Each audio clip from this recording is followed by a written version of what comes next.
So nandito po tayo ngayon sa important contrast in the Bible. Ano po?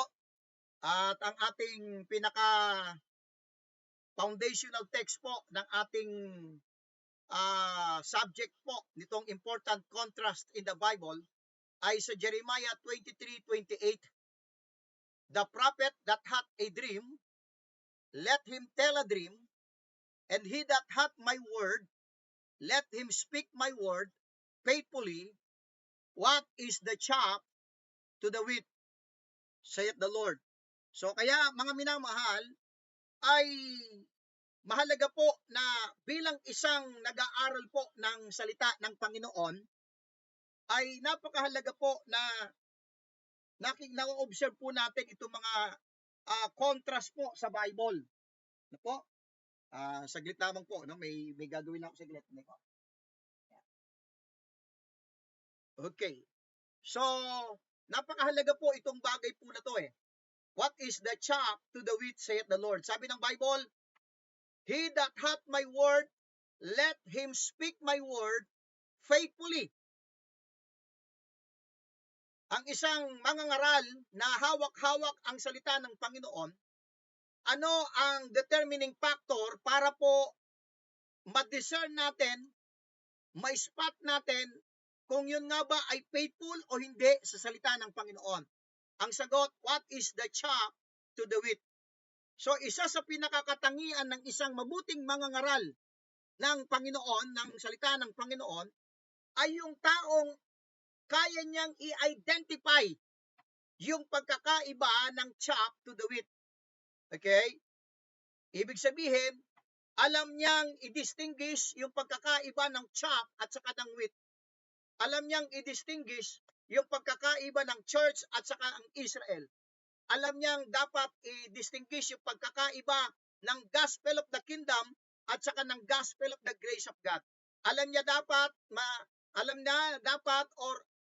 ma-distinguish niya yung pagkakaiba ng Old at saka yung New Testament. Kaya po ito po yung ating subject eh.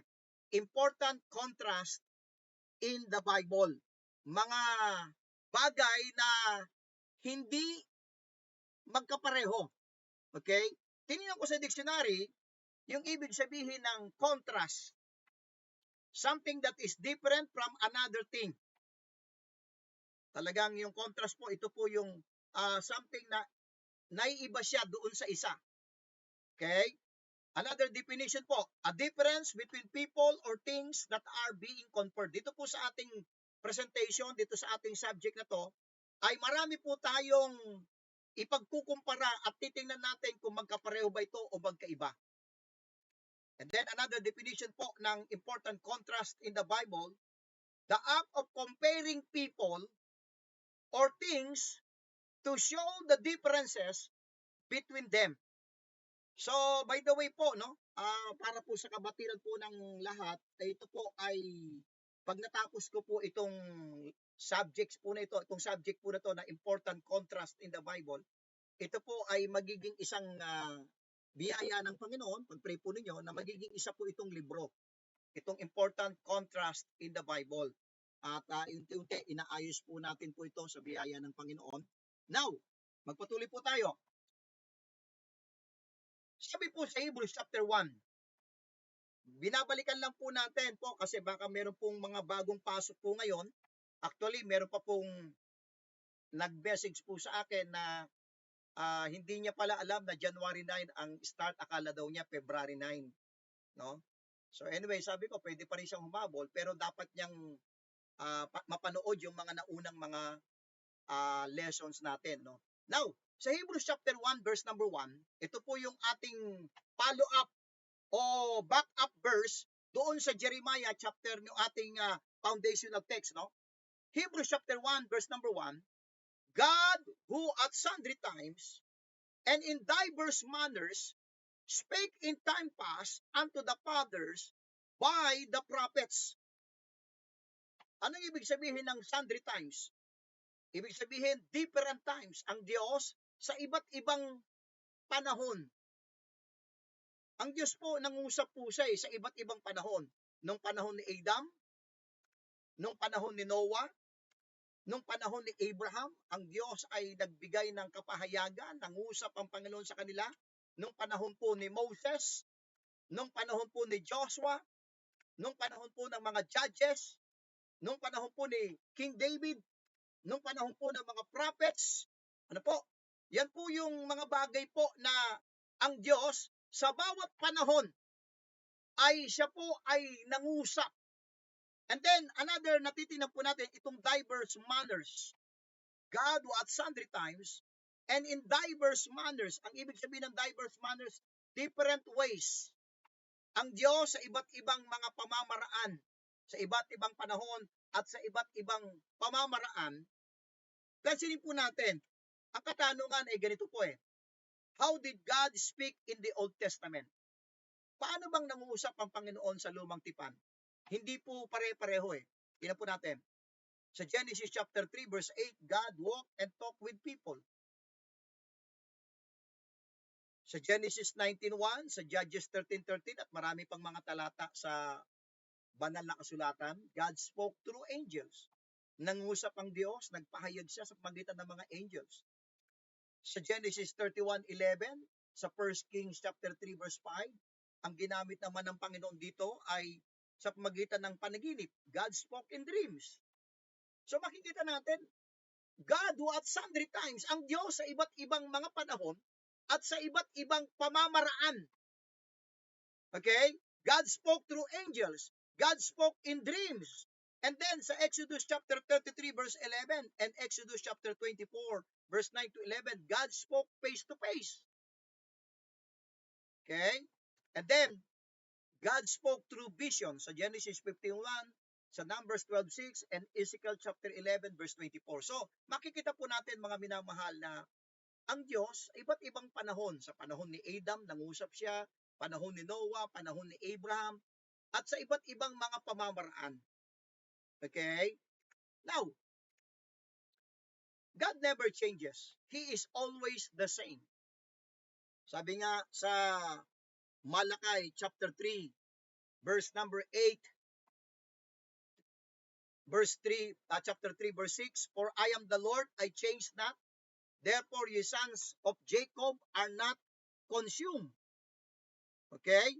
We can always count on God being God. We never have to worry about God suddenly becoming different from what He is. Ang Diyos po, hindi po siya nagbabago. Sa kanyang attribute, sa kanyang nature, sa kanyang kapangyarihan, sa kanyang pangako. Pero po, ito po. But this unchanging God has different ways of dealing with different men throughout the course of history. Itong Diyos na to na hindi nagbabago, saan siya hindi nagbabago ang Diyos? Ang Diyos ay hindi po nagbabago sa kanyang pagka-Diyos, sa kanyang attribute, sa kanyang nature, sa kanyang karakter, sa kanyang kapangyarihan, sa kanyang pangako. Ang Diyos hindi po nagbabago. But this unchanging God, itong Diyos na hindi nagbabago, has different ways of dealing with different men throughout the course of history. I want you to note this. God deals with different men at different times in different ways. Nais kong maunawaan ninyo na ang Diyos ay dinidil niya ang iba't ibang tao sa iba't ibang panahon at sa iba't ibang pamamaraan. Ano po? Now, let's go to my first point. Binabalikan ko lang po, nire-recap ko lang po itong ating mga nakaraang pagtatalakay po, mga minamahal. Po? Number 1 po, dito po sa ating important contrast in the Bible, differences in the amount of truth revealed. Ang Diyos po, ang Bible po, nais kong maunawaan ninyo na hindi po pare-pareho yung revelation ng Diyos, yung dami, yung measure o yung lawak ng kanyang mga sinabi, magkakaiba po Bibigyan ko po kayo ng mga verses para maunawaan po natin ang ibig ko sabihin, difference in the amount of truth revealed. Sabi sa Isaiah 28:10, for precept must be upon precept, precept upon precept, line upon line upon line, here a little, and there a little. So, dahan-dahan po, throughout the course of history po, human history, ang Diyos po ay dahan-dahan, little by little, ay nire-reveal niya yung kanyang katotohanan. Ang tawag po dyan ay progressive revelation. Now, throughout the thousands of years of human history, God has been revealing His truth to men. Ito po, nais kong inote po ninyo to. We must understand that God reveals His truth to men gradually and not all at once. Kapag hindi po natin po ito, inignore po natin ito, hindi natin inobserve sa Bible na ang Diyos, gradually po, yung kanyang salita ay dahan-dahan po niyang inire-reveal sa tao. Hindi po niya ibinigay ang kanyang salita sa isang panahon at sa isang tao lang.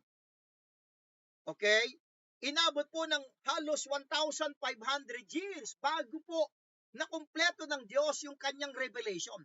So, doon sa loob ng 1,500 years, in 3 continents, ay dahan-dahan, progressively, ipinapahayag niya yung kanyang mga salita.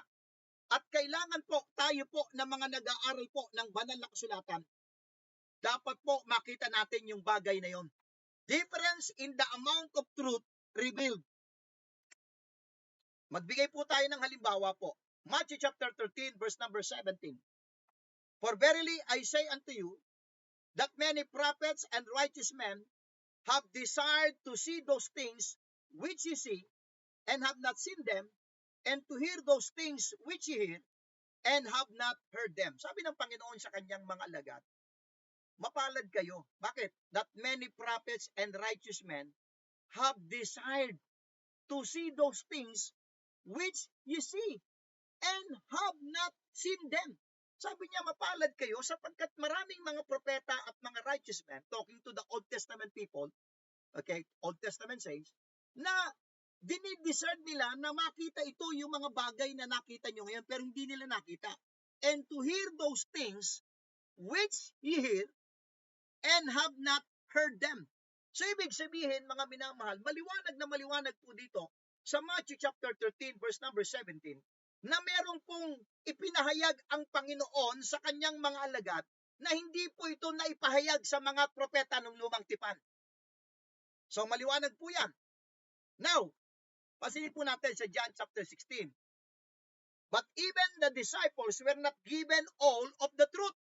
There were many things that Jesus did not tell them because they were not ready to hear them. John chapter 16. Muli po, hinihiling ko po na samahan niyo po kung buksan po natin ang ating mga Bible. Sa John chapter 16 po, ang ating po mga Bible po. John chapter 16. Ang sabi po sa John chapter 16 and verse number 12, I have yet many things to say unto you. I hope sana po binubuksan po din yung mga Bible po, no? Sa inyong mga kilalagyan dyan. No? Sabi dyan sa verse 12, I have yet many things to say unto you, but ye cannot bear them now. Marami pa dapat akong sasabihin sa inyo. Sabi ng Panginoon sa John 16 verse 12. Pero nakita ng Panginoon, di pa nila kaya. So ibig sabihin, gradually, maliwanag na maliwanag po gradually, dahan-dahan po niyang ipinapakita o inire-reveal niya yung kanyang salita sa iba't ibang panahon. Now, tingnan po niyo sa Daniel chapter 12. Muli po ay samahan niyo po kung buksan. Bagamat ito po ay na-discuss na po natin na nakaraan po natin pagtatalakay po sa important contrast. Pero maganda po, babalikan natin para lalo po itong maging maliwanag po sa atin. Ano po? Daniel chapter 12 verse 8 and 9. Daniel chapter 12 verse 8 and 9. Si Daniel po by the way, si Daniel po, inireveal ng Panginoon sa kanya yung propesya patungkol sa Great Tribulation, patungkol kay Antichrist, at ibinigay din sa kanya yung ilang amount ng katotohanan tungkol sa second coming. Now, pasin po natin sa verse 12:8. Okay? Babasahin ko po yung verse 8. And I heard, but I understood not. Then said I, O my Lord, what shall be the end of these things? Sabi ni Daniel sa Panginoon, Panginoon, what shall be the end of these things? Tingnan niyo po sagot ng Panginoon sa kanya. And he said, Go thy way, Daniel, for the words are closed up and sealed till the time of the end. So, hindi lahat ng kapahayagan patungkol sa propesya, patungkol sa end times or eschatology, hindi po nireveal ng Panginoon lahat kay Daniel. Okay? Ephesians chapter 3. Nais ko pong tayo po ay dumako sa Ephesians chapter 3 po. Ephesians chapter 3 po, ang ating pong mga Bible. Ephesians chapter 3 verses 1 to 5. Pagdating po kay Paul, nais kong pansinin po natin yung kapahayagan ng Diyos kay Paul. At meron pong mabigat po dito na sinabi po, ang Bible patungkol sa revelation ng Panginoon kay Paul. I hope na binuksan niyo po, nasa inyo, nakabukas na po ang inyong mga Bible sa Ephesians chapter 3 verse 1. Babasahin ko po. Ano po? Ephesians chapter 3 verse number 1. For this cause I, Paul, the prisoner of Jesus Christ for you Gentiles, if you have heard of the dispensation of the grace of God which is given me to you ward. May ibinigay, merong dinispense ang Panginoon na isang dispensasyon na tinatawag na dispensation of the grace of God, how that by revelation He made known unto me, I'm reading for verse 3, how that by revelation He made known unto me the mystery, as I wrote afore in few words, whereby when you read, you may understand my knowledge in the mystery of Christ. Verse 5. Nais kong pansinin po ninyo mga kapatid. Yung verse 5. Nais kong pansinin po niyo po yung verse 5 po. Which in other ages was not made known unto the sons of men. So yung mga kapahayagan ng Diyos kay Apostol Pablo, sabi ng Bible, which in other ages was not made known unto the sons of men. Ang halaga po nun. So, ibig sabihin, mayroon pong ipinahayag ang Panginoon kay Apostol Pablo na which in other ages was not made known unto the sons of men. So, kaya, yung unang-unang nais kong makita natin dito sa ating important contrast in the Bible, difference in the amount of truth revealed. Para lalo nating maunawaan. God has been revealing His truth progressively and gradually through the centuries. He did not give men the Bible all at once. Nais kong maunawaan po natin yan. Let's think about some of the famous and godly men of history and let's ask them what kind of Bible they had. Tanungin natin yung mga importanteng mga karakter po, Bible character po, no? At tingnan natin anong kapahiyagang meron sa kanila o Bible meron sa kanila. Okay? Let's ask Adam. Anong meron sa kanya? I had no Bible at all, but I walked with God in the cool of the garden. By the way po, imaginein mo yung panahon ni Adam. Wala pa po ang Book of Genesis nung panahon ni Adam. Wala pa po ang Bible. So kung ano lang po yung conversation nila ng Panginoon, hanggang doon lang po yung alam ni Adam. Hindi po, ako po'y naniniwala na ang tao po, sa panahon ng Bible times po, kung ano lamang po yung amount of truth na ibinigay sa kanya, napaka-imposible na naman na lumampas pa sa doon. Imposibleng malaman ng tao yung kapahayagan ng Diyos nang hindi pa niya ibinibigay. I hope na nagkakaisa po tayo dito, mga kapatid. Ano po? Uulitin ko po yung sinabi ko po na yon. Napaka-imposible sa isang tao na malaman niya yung sasabihin ng Diyos nang hindi pa naman sinasabi. Kaya lang, nalaman ng tao yung sinasabi ng Diyos o yung kapahayagan ng Diyos simply because ipinahayag na niya, nireveal niya na. So nais ko maunawaan natin dito sa bagay na to. Ano po? Si Adam, hindi pwedeng malaman niya Ephesians chapter 2 verse 8 and 9. Hindi niya pwedeng malaman yung anumang mga bagay na nalaman po natin. Bakit? Wala pa pong Bible ng panahon po niya. Si Abraham, I had no Bible at all, but at different times, God would appear to me and speak to me. Sa Genesis chapter 12, ito yung unang-unang pagkakataon na nakipag-communicate ang Diyos sa kanya. And then yung pangalawang pagkakataon sa Genesis 15, hindi ko na po nailagay po dyan. And then chapter 17, chapter 18, at hanggang hanggang po nung inalay niya po si Isaac. So may mga kapahayagan na po ngayon ang Diyos sa kanya. Pero ulitin ko po, kung ano lamang yung ipinahayag ng Diyos sa kanya na revelation, hanggang doon lamang po yung kanyang alam. Hindi pwedeng lumampas si Abraham beyond doon sa ipinahayag ng Diyos sa kanya. Nais kong maunawahan po natin po yun, mga kapatid. And then, si Moses. How about Moses? My Bible contained 5 books only. Ipinasulat ng Panginoon sa kanya yung tinatawag nating Pentateuch, the 5 books of Moses. Genesis, Exodus, Leviticus, Numbers, Deuteronomy. Kaya po yung pong doktrina na sorry to say po, itong bagay po na to, ito po yung majority po na maging ako po ay yun po yung aking stand po noon, na yung mga tao daw sa lumang tipan are looking forward, okay, doon sa cross. Tayo namang mga Christians dito ay looking backward sa cross. Pero ang problema po, mga kapatid, paano po malalaman ni Moses yung mga bagay-bagay patungkol sa naisulat sa New Testament, wala pa namang New Testament nung panahon ni Moses. Yung Genesis, Exodus, Leviticus, Numbers, Deuteronomy, hanggang doon lamang po yung alam ni Moses at yung mga tao sa panahon po niya. Uulitin ko po lagi po ito. Hindi po lalampas yung knowledge po ng mga tao sa lumang tipan beyond doon sa inirevealed ng Panginoon sa kanya. Dahil ito lang ang isasagot ko kapag sinabi mong, hindi, alam na niya yan yung mangyayari sa cross. Ang galing naman nila, hindi pa nare-revealed, alam na nila. Naway, maunawaan po natin po yung bagay na yon. Hindi pwedeng malaman nila isang bagay na hindi pa naman ipinapaalam. Mahalaga po yung bagay po na yon. Okay, si David, my Bible contained the same 5 books that Moses had, as well as Joshua and Judges, and many of the Psalms which I wrote. So, unti-unti, at least si David, marami na siyang, lalo na yung Book of Psalms. So,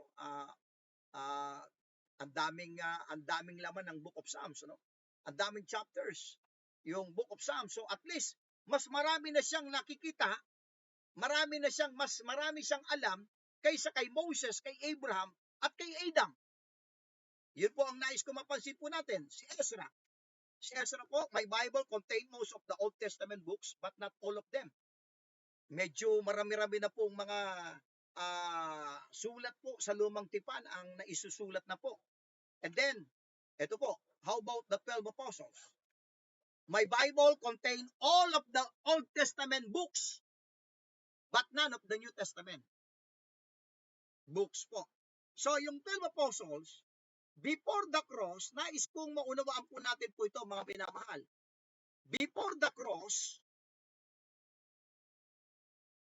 ang alam lang po, ang hawak-hawak po lamang po ng 12 apostles po ay Old Testament books. Old Testament scriptures.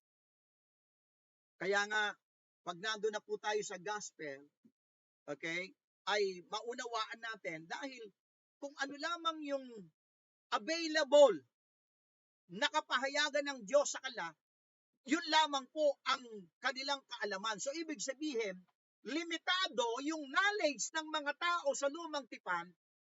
Alam niyo kung bakit? Because hindi pa kumpleto yung Bible sa kanila. Okay? Nais kong maunawaan po ninyo po yung bagay po na yon. And then, si Paul, my Bible contained the Old Testament books and most of the New Testament books, but not all of them. Dahil, bagamat ibinigay ng Panginoon sa kanya yung revelation, and that's naisulat po niya yung Romans 2:5, na yun po ay complete revelation ng Diyos for the body of Christ. Okay? For the body of Christ. Pagdating sa doctrine, pagdating sa practices, ay ipinahayag ng Panginoon ito sa kanya, yung teaching. Pero may mga bagay na hindi pa naisulat. Okay? Yung general epistles hanggang Revelation. At then makikita po natin si John. Siya po ang huling sumulat po ng libro po sa Bible, and that's the book of Revelation. My Bible contained all of the Old Testament books and all of the New Testament books. Shortly before I died, God used me to write the last New Testament books, and that's the book of Revelation. Now, tayo ngayon ng mga Christians, anong meron sa atin? My Bible contain all of the Old Testament books and all of the New Testament books.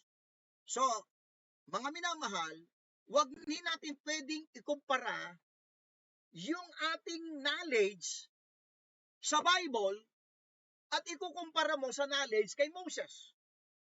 Hindi pwedeng ikumpara mo yung knowledge mo, okay, sa sulat sa panahon ni Abraham. Dahil si Abraham, wala pang naisusulat na Bible, na scripture ng panahon niya. So I hope na makita po natin po yung first point. Different in the amount of truth revealed. Let's go to number 2. Recognizing differences. Dito po, sa pangalawang puntos ko po, dito sa important contrast, kailangan po bilang isang mag-aaral ng banal na kasulatan, dapat nare-recognize po natin itong mga pagkakaibang ito. Sabi po sa Exodus chapter 11 verse number 7, but against any of the children of Israel shall not a dog move his tongue against man or beast, that ye may know how that the Lord, I want you to note this, that ye may know how that the Lord that put a difference between the Egyptians and Israel. Ang Diyos mismo ang naglagay ng difference between the Egyptians, it means the Gentile and Israel. Kapag hindi po natin nakita yung pagkakaiba na yan, diyan po nagkakaroon ng replacement theology na marami pong mga iba't ibang mga denomination po ang inaakap po yung replacement theology po, mga minamahal. Okay po. Nabasa na natin sa ito po yung ating foundational text, Jeremiah 23 verse 28, that prophet that hath a dream, let him tell a dream, and he that hath my word, let him speak my word faithfully. What is the chaff to the wheat, saith the Lord? Dapat ma-recognize natin yung pagkakaiba ng chaff at saka ng wheat. Dapat ma-recognize natin later po. Okay, sa mga important contrast number 1, important contrast number 2, ay isa-isahin po natin yung mga bagay na pagkakaiba at dapat nare-recognize po natin yung bagay po na yon, mga minamahal. Now, okay, lampasan ko na po ito. Now, pasinin po natin, before Calvary and after Calvary. Okay, before Calvary, that's under the law, and after Calvary, that's under grace. Now, Matthew chapter 6, muli po, samahan niyo po kung buksan ang ating mga Biblia, bagamat ito po ay na-discuss na po natin, pero maganda po, ulitin natin para umugnay sa mga pagpapatuloy ng ating pag-aaral po. No? Matthew chapter 6 po, ang ating pong mga Bible. Matthew chapter 6, verse number 14. Matthew chapter 6, verse number 14. Kasi po ninyo, before Calvary. Ano yung kondisyon ng Diyos pagdating po sa pagpapatawad sa kasalanan? Matthew chapter 6 verse 14. For if ye, I hope na kayo din po, nakabukas din po sana po ang inyong mga Bible. For if ye forgive men their trespasses, your heavenly Father will also forgive you. I want you to note the word if. Nakakondisyon Kung inyong patatawarin yung mga nagkasala sa inyo, your heavenly Father will also forgive you. Verse 15, ito po But, if, andyan na naman po yung condition If ye forgive not men their trespasses, neither will your Father forgive your trespasses. Alam niyo mga kapatid, kapag hindi po natin po na-recognize ito, mga minamahal, at kukunin mo itong Matthew chapter 6, verse 14 and 15, at i-apply mo after Calvary, magkakaroon ka ng problema. Bakit po? Dahil after Calvary, after the cross, Ephesians chapter 4, verse 32. Ephesians chapter 4, verse 32 po. Ang sabi po sa Ephesians chapter 4 and verse number 32, Ephesians chapter 4, verse 32, I hope na nakabukas din po ang inyong mga Bible. Verse 32, and be ye kind one to another, tender-hearted, forgiving one another, even as God for Christ's sake hath forgiven you. Nais kong ma-recognize natin yung pagkakaiba nitong dalawang talatang ating pong binasa.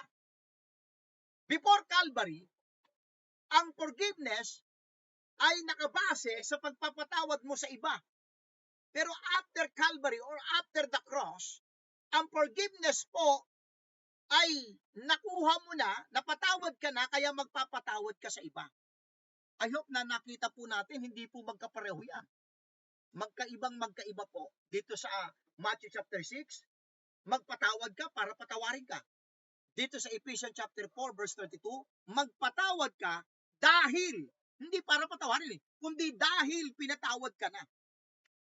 Pasin po natin, Matthew chapter 19, another na difference po. At dapat po, tayo po na mga nag-aaral po ng banal na kasulatan, dapat nire-recognize po natin itong mga bagay na to. Okay? Matthew chapter 19, verse 29. And everyone that hath forsaken houses, or brethren, or sisters, or father, or mother, or wife, or children, or lands for my name's sake, shall receive 100-fold and shall inherit everlasting life. Dito po, para ikaw ay maging karapat-dapat na tagapaglingkod ng Panginoon, ay willing kang i-forsake mo yung mga kapatid mo, sangbayanan mo, kapatid mo, tatay mo, nanay mo, asawa mo, mga anak mo. Pero pagdating po sa teaching po ni Paul, tingnan po natin 1 Timothy chapter 5 verse number 8. Tingnan po natin, magkaiba ba? Yes, tingnan po ninyo. 1 Timothy chapter 5 verse number 8. Sabi po sa 1 Timothy chapter 5 verse number 8, but if any provide not for his own, yung word na own dyan, yan po yung iyong sangbayanan, yung pamilya mo. But if any provide not for his own, especially for those of his own house, he hath denied the faith and is worse than an infidel. Oh, makita ninyo, laki ng pagkakaiba po, mga kapatid. Before the cross, pwedeng iwanan mo, i-forsake mo sila. Pero after Calvary, pagdating po ni Apostol Pablo, kapag ginawa mo yon, you are worse than an infidel. Pag pinabayaan mo yung pamilya mo. O see, I hope na nakikita po natin, mga kapatid, yung differences po ng mga bagay po na yan, na patuloy pong ini-ignore ng ibang mga ngaral at tagapagturo. Okay? Nagpasa po natin to. Okay? Isa-isay po natin yung obvious. Dito na tayo number 3. Number 1, balikan po natin. Different in the amount of truth revealed. Magkakaiba yung dami, yung laki ng revelation ng Diyos, yung kapahayagan ng Diyos sa bawat panahon. Number 2, recognizing differences. Dapat i-recognize natin yung talagang may pagkakaiba po, mga kapatid. Number 3 po, some obvious differences. Ito po, obvious na obvious po . Before Calvary, after Calvary, before Calvary po, or during Old Testament, nag-o-offer po ng animal sacrifices po. Leviticus chapter 3, alam na po natin yan. At 1 Samuel chapter 7, verse 9. Okay, nagkakaroon ng animal sacrifice. Pero sa ating panahon ngayon, Romans chapter 12, hindi na po animal sacrifice po ang ating isinasakripisyo. Kundi ano po? That ye may present your bodies a living sacrifice. Holy, acceptable. Romans 12, 1 and 2. So makikita natin, obvious na obvious po, magkaiba po talaga. Okay? Hindi po natin ma-deny po itong bagay na to. Okay? A living sacrifice. Before Calvary, tinawag po itong under the law. After Calvary, tinawag po itong under grace. Basahin po natin yan, Romans chapter 6 po. Para mas maganda po. Romans chapter 6. Verse 14 and 15. Romans chapter 6, verse 14 and 15. Sabi po sa Romans chapter 6, verse 14 and 15, For sin shall not have dominion over you, for ye are not under the law, but under grace. For ye are not under the law. Kung hindi ka under the law, anong panahon ka? But under grace. Inulit-ulit sa verse 15 What then? Shall we sin because we are not under the law, but under grace? God forbid. So maliwanag na maliwanag po na kapag ikaw ay wala na sa under the law, ikaw ay under grace. Kung ikaw ay under grace, wala ka na sa under the law. So may panahon na tinatawag na under the law. And that's before Calvary. May tinatawag na panahon na under grace. That's after the cross. Mga minamahal. Okay, number 2 po tayo. Sa Genesis chapter 12, chapter 1, verse 29, ay meron pong inutos po ang Panginoon. May mga instruction po ang Panginoon. Okay, kay Adam, kay Noah, kay Moses, at maging kay Paul. Magkakaibang panahon, at patutunayan ko sa inyo dito, hindi pare-pareho yung instruction ng Panginoon pagdating po sa pagkain.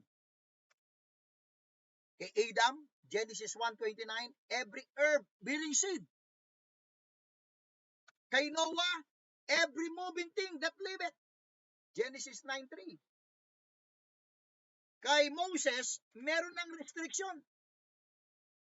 Hindi lahat ng doon sa mga hayop ay pwedeng kainin. Hindi lahat ng nandoon sa dagat ay pwedeng kainin. At maging sa lumilipad, meron na pong tinatawag na unclean animals. So may restriction. Pero pagdating kay Paul, 1 Timothy chapter 4, buksan po natin mga Bible. 1 Timothy. Ito po obvious po 1 Timothy chapter 4, verse 4 to 5. 1 Timothy chapter 4, verse 4 to 5. Sabi ni Apostol Pablo, for every creature of God is good and nothing to be refused if it be received with thanksgiving. Nothing to be refused. So, maliwanag po na talagang tama po yung sinasabi po sa Hebrews 1:1. God who at sundry times and in diverse manners, mga minamahal, ang Diyos sa iba't ibang panahon ay nangusap po siya sa mga propeta at ang kanyang ginawa pong pagpapahayag po ay sa iba't ibang pamamaraan po, mga minamahal. At nais ko pong makita po natin yung bagay po na yan, mga kapatid. Notice, all God's instructions are different. God, in His divine prerogative, gave new revelation to man as time passed. Number 3 po, obvious differences po ito. The ministry of the Holy Spirit. Si Saul, sa 1 Samuel chapter 10, verse number 6, and the Spirit of the Lord will come upon thee, and thou shalt prophesy with them, and shall be turned into another man. Binasa ko verse 6, and then verse 10. And when they came thither to the hill, behold, a company of prophets met him, and the Spirit of God came upon him, and he prophesied among them. So yung Holy Spirit, yung Espiritu ng Diyos, pumasok po kay Saul. Pero pagdating po sa 1 Samuel chapter 16, verse 14, nung siya po ay nagkasala, sabi ng verse 14 sa 1 Samuel 16 po, but the Spirit of the Lord departed from Saul. So sa lumang tipan, hindi po, wala pong tinatawag po tayong permanent indwelling. Wala pong sealing of the Holy Spirit in the Old Testament.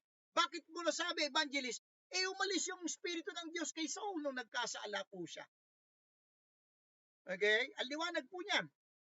How about si David po? Si David po, 1 Samuel chapter 16, verse 13. Then Samuel took the horn of oil and anointed him in the midst of his brethren. And the Spirit of the Lord came upon David. From that day forward, so Samuel rose up and went to Ramah. So, nasa kanya ang Espiritu ng Diyos kay David.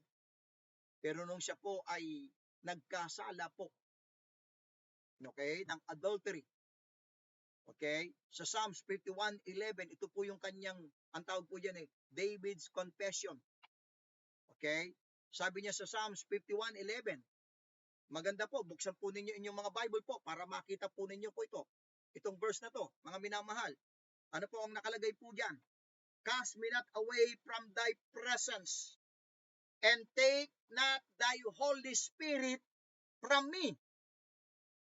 Ang challenge ko po, kapag po binabanggit ko po ito, sino po sa atin na kapag ka nagkakasala, ganyan ang panalangin?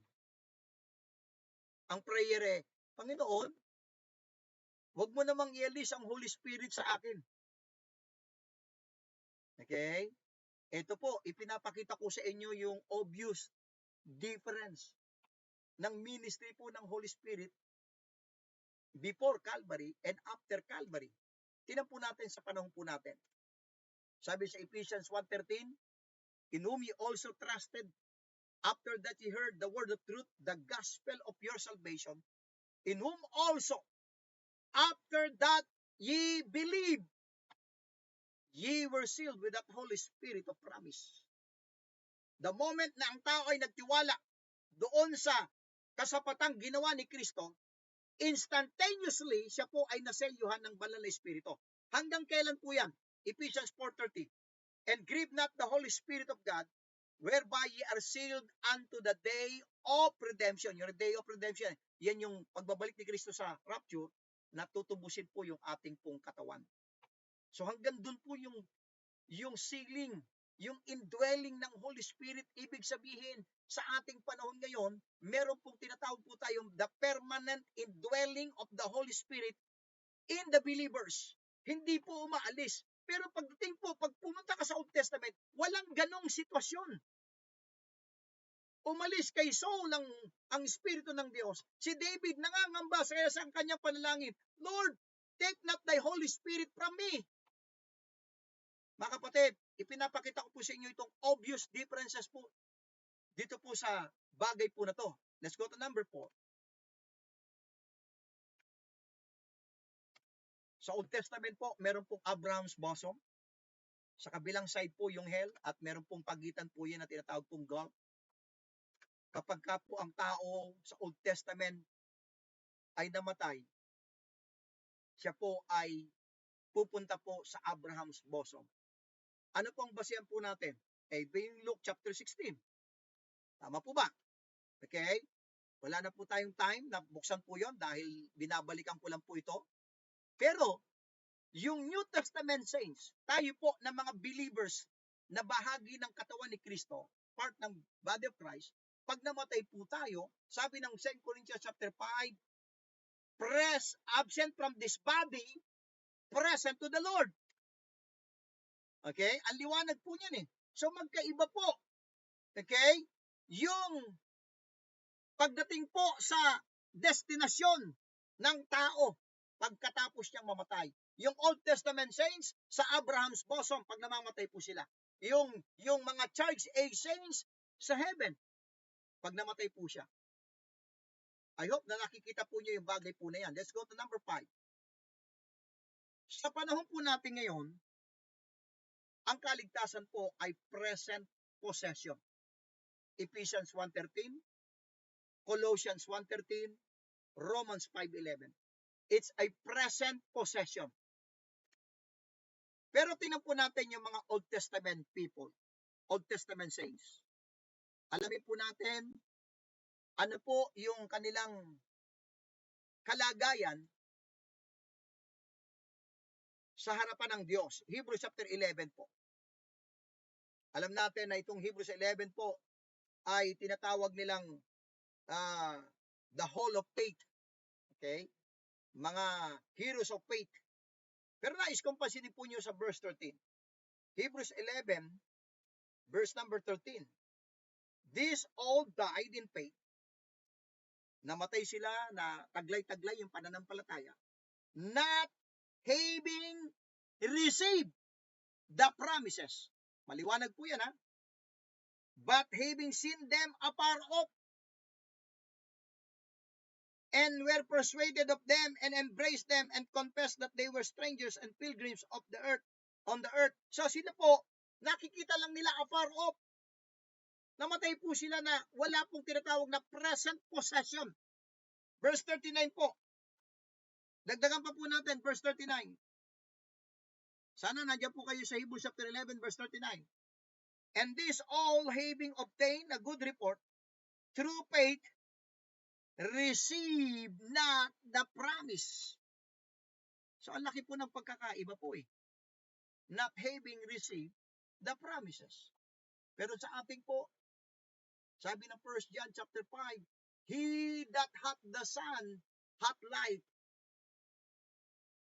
Nasa iyo si Kristo. Nasa iyo, present possession yung eternal life. Sila po, kaya po sila pag namamatay, pupunta pa temporarily sa Abraham's bosom po. Okay, number 6. Offering of animal sacrifices. Hebrews chapter 10. Ano po yung ginagawa po ng mga Old Testament people or Old Testament saints? Hebrews chapter 10 verse number 1. For the law having a shadow of good things to come, and not the very image of the things, can never with those sacrifices which they offered year by year continually make the comers thereunto perfect. Verse 4. For it is not possible that the blood of bulls and of goats should take away sins. Nais kong maunawaan po natin na even though sila po ay nag-o-offer ng animal sacrifices, pero sabi sa Hebrews chapter 10, for it is not possible. So, imposible. Ano yun? That the blood of bulls and of goats should take away sins. So, yung mga tao sa lumang tipan, hindi po naaalis po yung kasalanan nila through animal sacrifices. Exodus chapter 34, verse number 7. Exodus chapter 34, verse number 7. Nais kong makita po natin po itong bagay po na to, mga minamahal. Muli po, samahan niyo po kung buksan ang ating mga Bible sa Exodus chapter 34, verse number 7. Sabi po sa Exodus 34, verse 7, keeping mercy for thousands, forgiving iniquity and transgression in sins, and that will by no means clear the guilty. Maganda, bilugan po ninyo, lagyan niyo po ng marka po ito. Clear the guilty, visiting the iniquity of the fathers upon the children and upon the children's children, and the third and the fourth generation. So, ang kondisyon ng mga tao sa lumang tipan, nagkaranas po sila napatawad po yung kanilang kasalanan, pero wala pa pong nagaganap na pag-take away ng sins. How about sa ating panahon ngayon? Okay, Hebrews chapter 10. Nais kong makita po natin to, Hebrews chapter 10. Pero nung namatay po si Kristo, pero naganap. Okay? Muli po, samahan niyo po kung buksan ang ating mga Biblia sa Hebrews chapter 10 and verse number 10.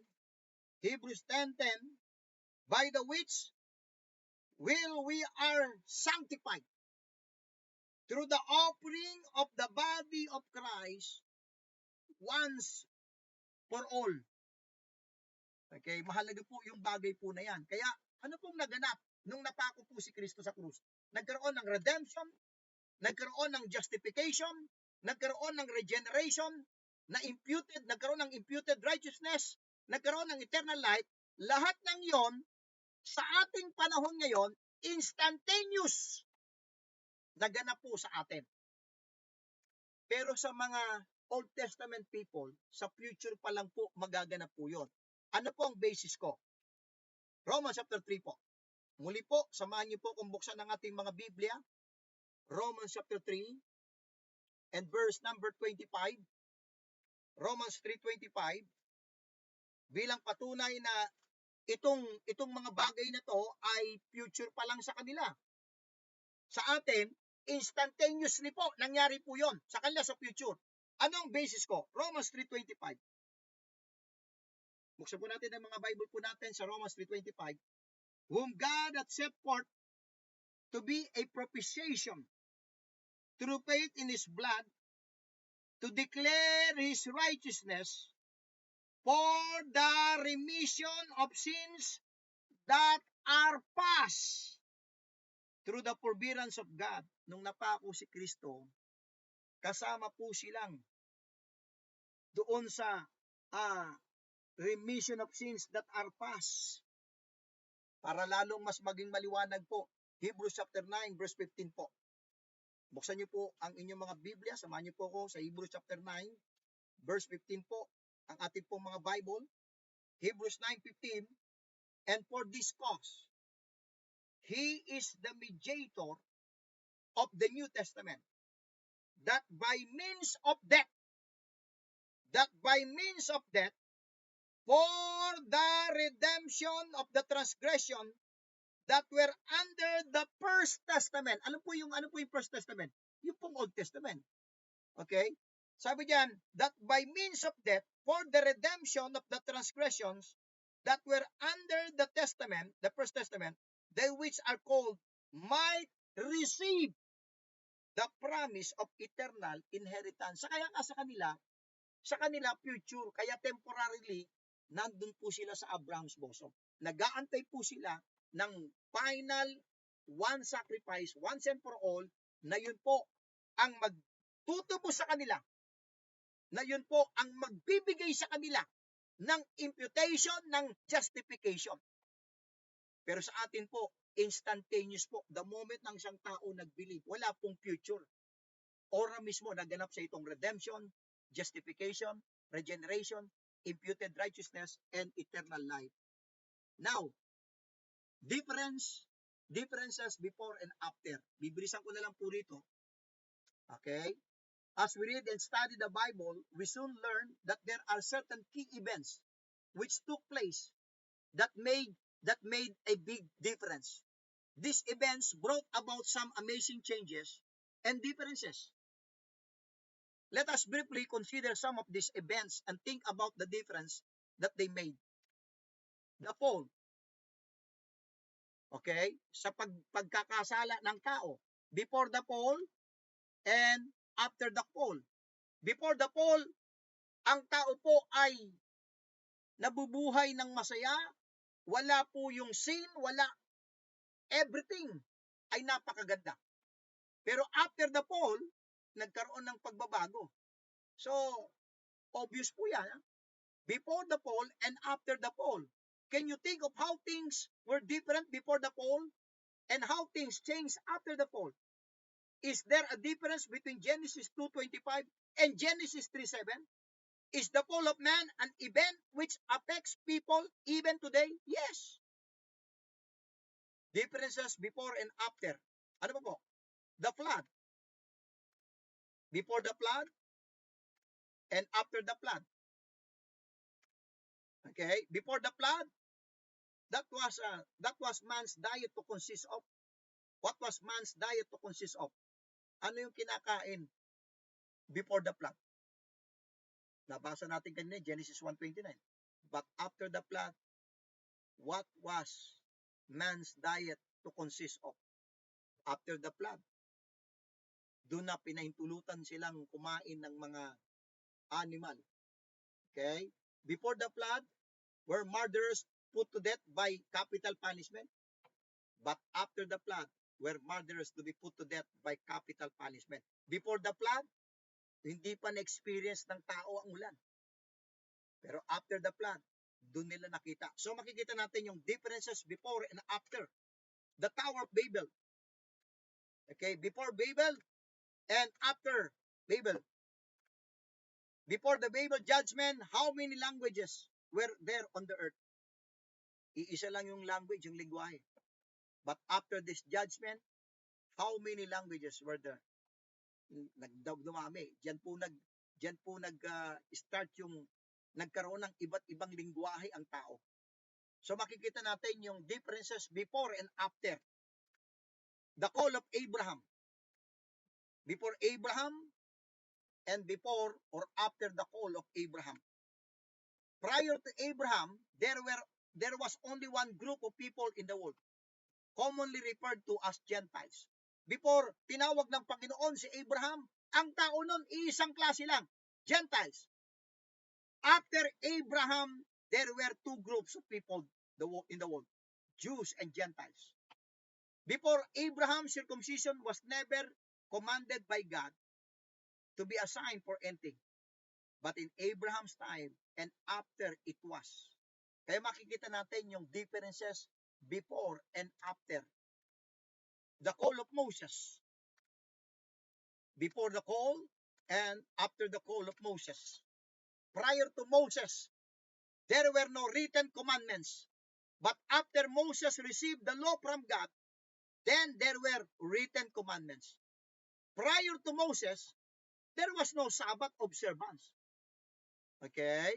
Such was instituted during the days of Moses. Prior to Moses, there were no detailed dietary laws. Walang pinagbabawal ng mga Leviticus 11 po yan, verse 1. Okay? Pero after ng call ng Moses, after na sila po ay umalis na sa Egypt, marami pong pagbabago eh. So makikita natin differences before and after the cross of Christ. Before the cross and after the cross. We have already mentioned some of these differences. As we move from before the cross to after the cross, we notice these changes. From Sabbath to Sunday, from animal sacrifices to the perfect sacrifice of Christ, from the sons of Aaron as priests to every believer being a priest. Before the cross, under the law of Moses, there were dietary regulations. Pero after the cross, makikita natin yung changes po, yung pagbabago, dahan-dahan po. Okay? After the cross, notice the difference in 1 Timothy chapter 4, verse 3 to 5. Can you think of other changes or differences? Ang dami po, mga kapatid. Okay? When such differences are not observed and understood, then great confusion results. Ulitin ko po. When such differences are not observed, itong mga differences na to, pag hindi po natin po ito ino-observe and understood, then great confusion results. Kaya po nagkakaroon po ng maraming kalituhan po, brethren, sa mga churches dahil hindi po nila ino-observe itong mga bagay na to na meron pong pagkakaiba. Ito ay nasa contrast number 1 na po tayo. So, ganyan po natin makikita palagi po yung ating outline, mga minamahal. Contrast number 1, isa-isayin po natin sa buong Biblia po. Lahat po ng mga contrast ay isa-isayin po natin sa Bible po, no? At I hope na maging blessing po sa atin ito. So, contrast number 1, yung pagkakaiba po ng law and grace. The scriptures make a clear distinction between law and grace, putting law in one dispensation and grace in another. Isa sa pinaka-problema po ng mga kulto, minimix po nila yung law at saka yung grace. At alam ko na alam po ninyo po yan. Seventh-day Adventist, minimix po nila yung law at saka yung grace. Iglesia ni Cristo, kaya sila salvation by works kasi pinapasok nila yung batas. Pero tayo po ay dapat po makita natin, mga minamahal, na magkaiba po yung panahon ng law at panahon ng grace. An important foundation. The first thing to remember is that the believer today is not under the law but under grace. Romans chapter 6, verse 14 and 15. Nais kong maunawaan po natin na tayo po na mga believers today, we are not under the law. Yung law na yan po yung law of Moses. Okay? We are not under the law but under grace. Sabi sa Romans chapter 7, verse 6, but now we are delivered from the law, that being dead, wherein we were held, that we should serve in newness of spirit, not in the oldness of the letter. So, maliwanag na maliwanag po na wala na po tayo doon sa panahon ng batas. But now, God has a new system of operation in place. A new way for believers to walk in grace. In the dispensation of grace, we are not under the control of the law, but rather had been placed under the administration of grace. This is basic, foundational issue. In time past, God had a system in which believers were to live. Paano? By the law. Yun po yung panahon ng Old Testament in time past kung paano silang mabubuhay sa magitan ng batas. But now, God has a new system in which believers are to live by grace. Amen. The law given to Moses by God on Mount Sinai, it was threefold po. Tatlong bahagi po ito. Pag sinabi pong the law. The moral law, yan po yung the Ten Commandments, Exodus chapter 20, verse 1 to 17. The civil law, Exodus 21, verses 1 to 24 hanggang chapter 8, verse 18. No po? And then, the ceremonial law, okay, chapter 25, okay, hanggang chapter 38. Yan po yung binabanggit po na the law, okay, the law of Moses. Now, tingnan po natin yung fundamental difference. The two systems, law and grace, are perfectly good, workable, and legitimate systems. They are simply different. So different that they are totally incompatible with one another. Let's consider their fundamental differences, itong law at saka ng grace. The law is not of faith. Anong verse po natin? Galatians chapter 3, verse 12. And the law is not of faith, but the man that doeth them shall live in them. So yung law is not of faith. Pero tinan po natin yung grace. Grace is of faith alone. Anong verse natin? Romans 4:16. Therefore, it is of faith that it might be by grace. So talagang makikita natin yung pagkakaiba po eh. Ang laki ng pagkakaiba ng law at ng grace. Mga minamahal. The law is a performance system. A system where receipt of blessing is conditional. Yung law po, ito po ay conditional eh. Being based on proper adherence to a prescribed set of standards and expectations. It is the if-then principle articulated to Israel in Exodus chapter 19 verse 5. Alam po ninyo, yung panahon po ng law, ito po ay if-then principle. Patutunayan ko po sa inyo po.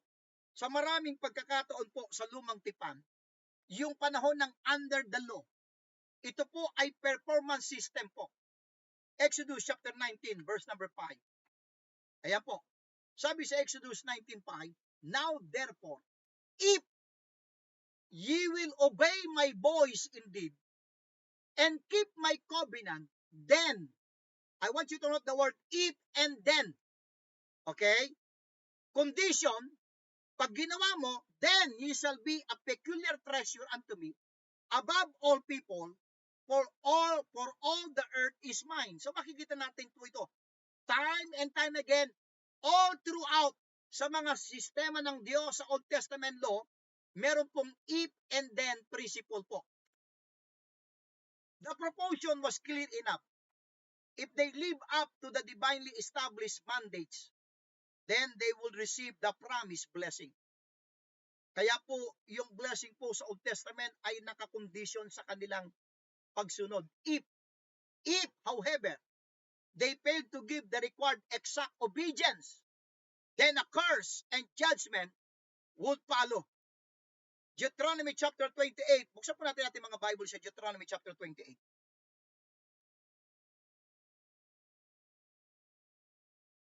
I hope na samahan niyo po kung buksan ang ating mga Bible sa Deuteronomy chapter 28, verse 12 and 15. Deuteronomy chapter 28 po. ating po mga Bible. Okay, Deuteronomy chapter 28, verse 12. The Lord shall open unto thee his good treasure, the heaven to give the rain unto thy land in his season, and to bless all the work of thine hand, and thou shalt lend unto many nations, and thou shalt not borrow. Verse 15. But it shall come to pass, if, I want you to note the word if thou wilt not hearken unto the voice of the Lord thy God, to observe, to do all his commandments, and his statutes which I commanded this day, that all these curses shall come upon thee, and overtake thee. Kapag hindi mo sinunod yung ipinag-uutos ng Panginoon, then may curse. Pero pag sumunod ka, may blessing. Under the law principle, blessings are received condition upon performance. Maliwanag po yan. And failure to live up to the expected performance results in judgment. A classic example in the life of Israel is found in 2 Chronicles. Madalas po ito, nagiging mensahe po natin, pero nais kong makita po ninyo yung panahon ito po ng batas no? Well, marami po tayong makukuhang blessing po sa Old Testament. Pero ang nais ko munang ipakita po sa inyo, dito po sa ating pagpe-present ko po, yung pagkakaiba po ng under the law at ng under grace. 2 Chronicles chapter 7 verse 14. I want you to note the word if and then principle. Sabi ng Bible, if my people, first and foremost interpretation po nito, God is talking to his people, Israel. If my people shall humble themselves, which are called by my name, shall humble themselves, and pray and seek my face, and turn from their wicked ways, then, I want you to note, time and time again, makikita niyo po yung word na if and then principles sa panahon ng law. Okay? If my people, which are called by my name, shall humble themselves, and pray and seek my face, and turn from their wicked ways, then I will hear from heaven, and will forgive their sin, and will heal their land. So makikita po natin yung law is a performance system. The law is a performance system, but what about grace? How does it work? Paano na iba yung grace? Paano naman yung grace? Let's begin with Romans 3:24. Being justified freely by his grace through the redemption that is in Christ Jesus. Grace is a free gift. It is being given a free, undeserved gift. It is the free gift principle of Romans 5:15. Okay? Law does not give anyone a gift. It requires performance to be given to it. Sa batas po, hindi po regalo yung ibibigay ng Diyos. Ito po ay requirements na ibibigay lamang kapag ka ikaw ay sumunod. On the other hand, gives the gift to us, the gift by grace. Romans chapter 5, verse 15. Okay? So Romans, buksan po natin yung mga Bible po. Romans chapter 5, verse 15. Ipinapakita ko po sa inyo yung pagkakaiba po ng law and grace. At yan po ang nagiging problema po ng maraming mga denominations. Pinagmimix po nila, kaya po nagkakaroon ng kalituhan. Romans 5:15. Ano po ang sabi sa Romans chapter 5 and verse number 15? It says in Romans 5:15, but not as the offense, so also is the free gift. For if through the offense of one many be dead, much more grace of God and the gift by grace. Amen. Which is by one man, Jesus Christ, hath abounded unto many. It's a gift and it's ours. Okay? What we would have to work for to gain under the law, God gives us freely. Okay? By His grace.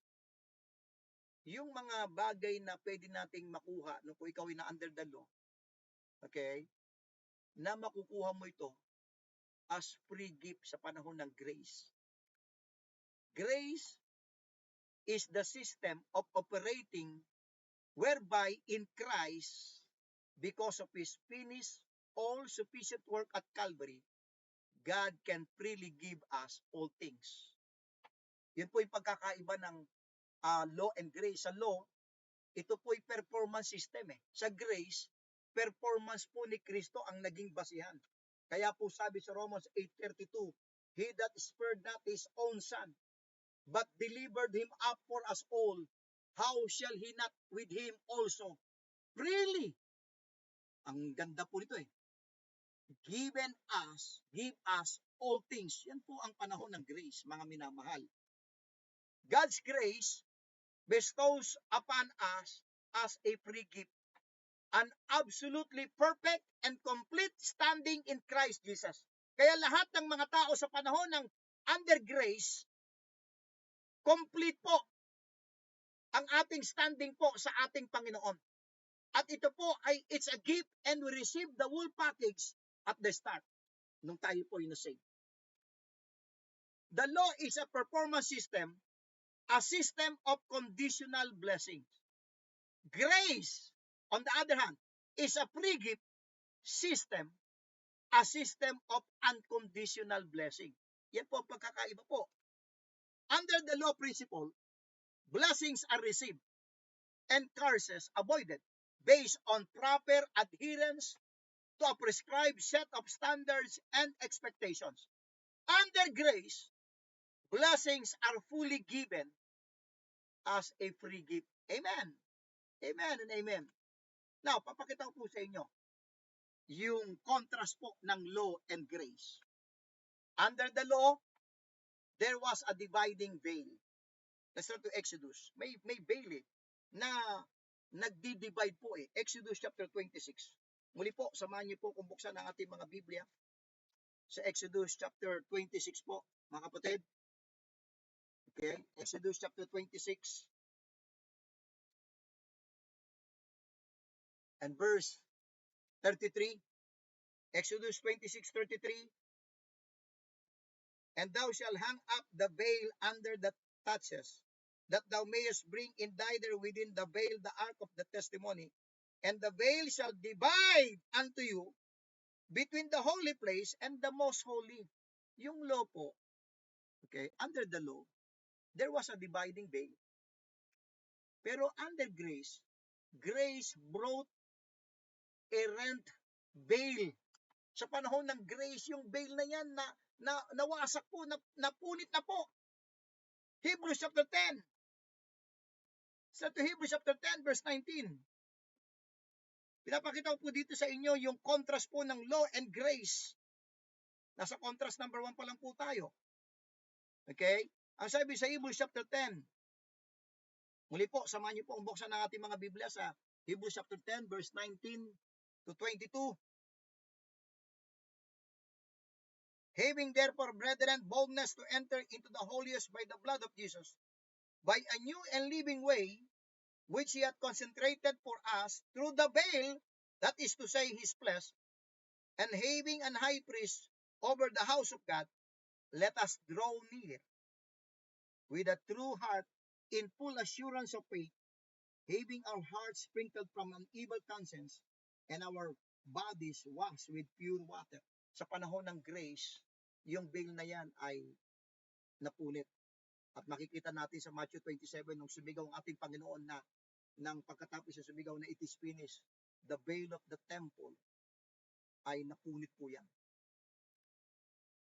Sa panahon po ng law blots out the sinner. But sa panahon ng grace, grace blots out the sinner's sin. Colossians 2:14. The law curses the offender. Galatians 3:10. Grace covers the offender. Amen. The law cries out, do and live. Deuteronomy 8:1.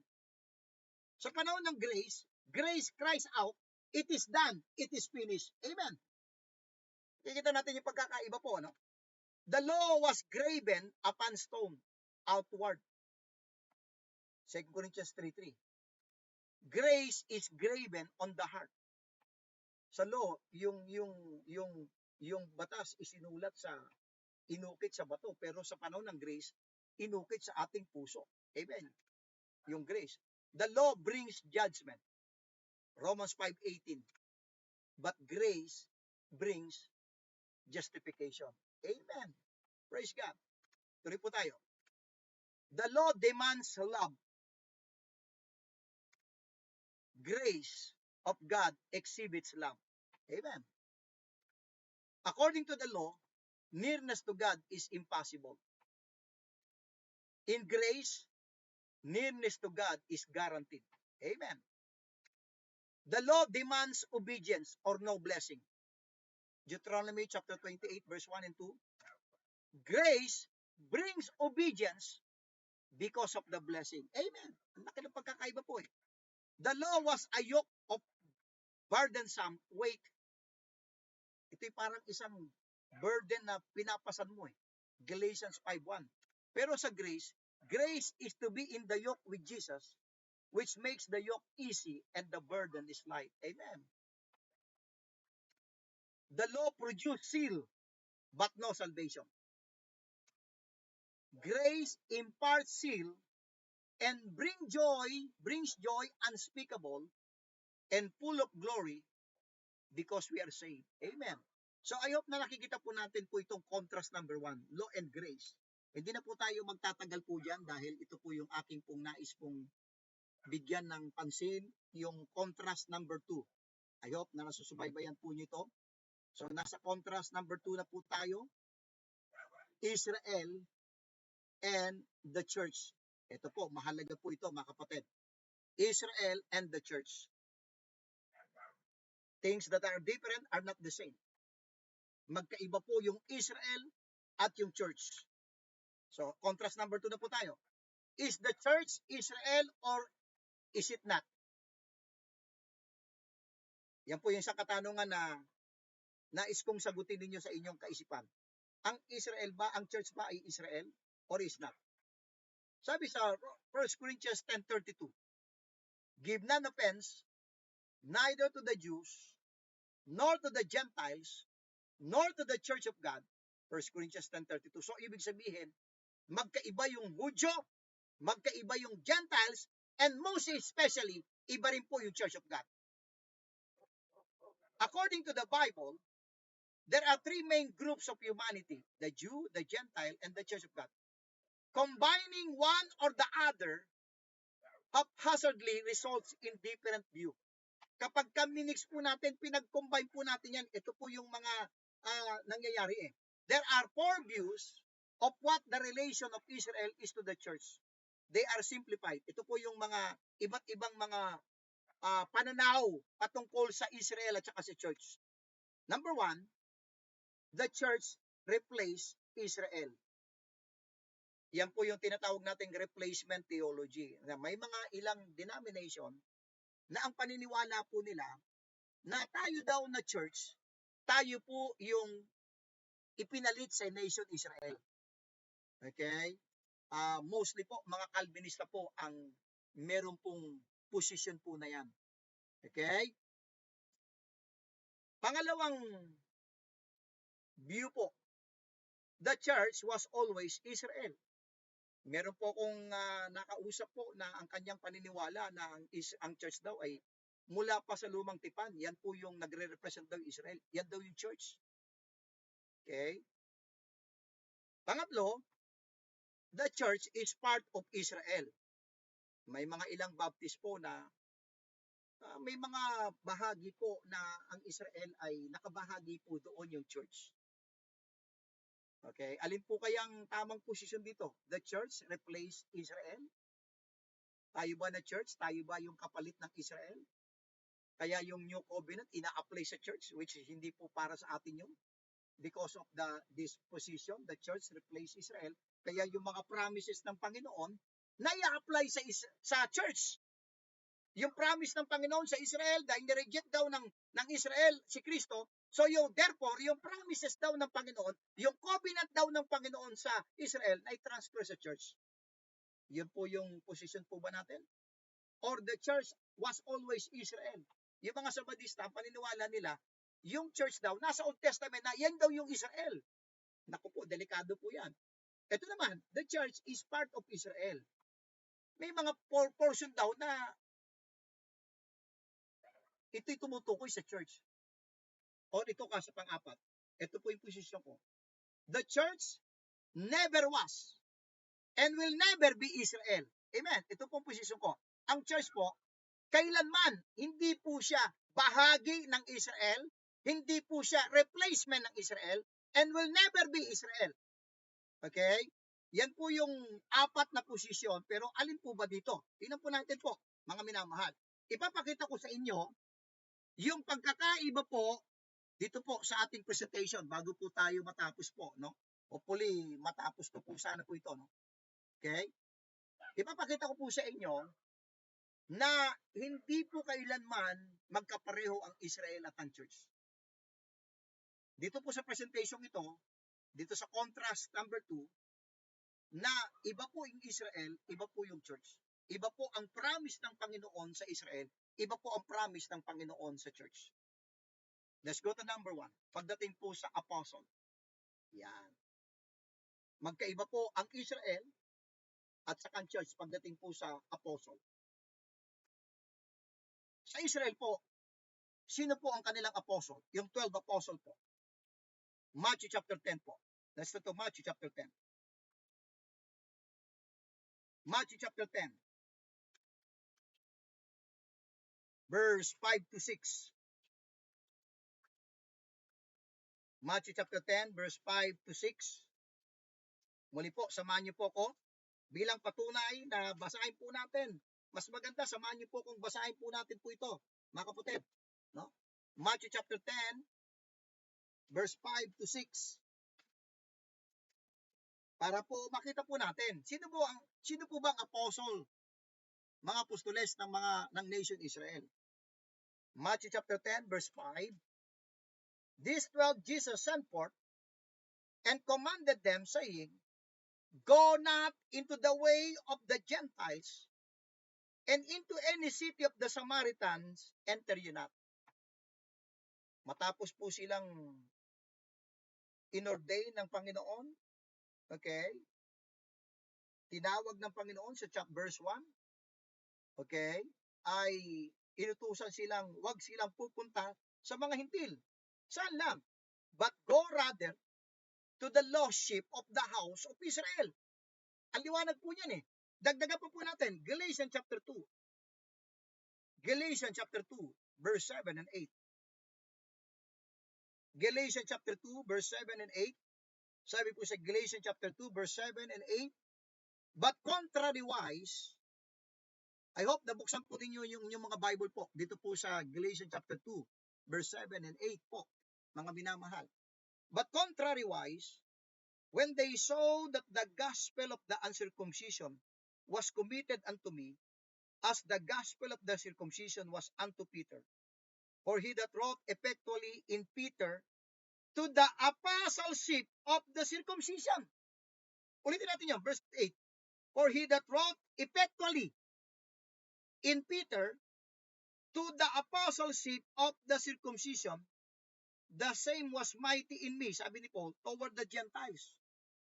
And when James, Cephas, and John, who seemed to be pillars, perceived that the grace that was given unto me, they gave to me and Barnabas the right hands of fellowship, that we should go unto the heathen, sila Paul, and they, sino yung they na yun?